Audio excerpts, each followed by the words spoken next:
હાય નમસ્કાર દોસ્તો, હું વિપુલ. આજે હું તમને પ્રકૃતિનું શાંતિભર્યું વાતાવરણ બતાવું. આ છે અત્યારે બપોરનો સમય. આ બપોરના ટાઈમે પણ મોર બોલે. અને જો આ જગ્યાએ સાંજે 6-7 વાગ્યાની આસપાસ અહીંયા ઉભા હોય ને, મોરનો ને પક્ષીનો અવાજ ડુંગરમાંથી મન મહેકાવી દે ને એવો અવાજ આવે. ખેતરો લીલાછમ ભર્યા. આ છે અમાર મહીસાગરની ગ્રીન સિટી. આવતું જ ફેક્ટરી અમારી.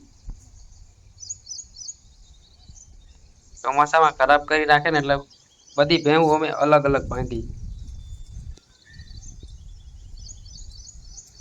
ના, અમે એક ઝૂંપડું બનાવેલું છે. જ્યાં ઢોર હાચવવાના ને મારા મમ્મી પપ્પા અહીંયા રહે.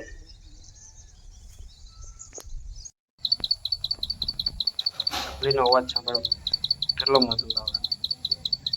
અમારા ઘર આગળ બાવળાનું ઝાડ છે, એના નીચે ઉનાળામાં ભેહું બાંધીએ. અને આની પેલા જે મેં તમને સીન બતાવ્યું ને, સામે ડુંગર દેખાય ને, એનું હતું. કેટલું મસ્ત વાતાવરણ, એકદમ બધાય ખેતર લીલા લીલા.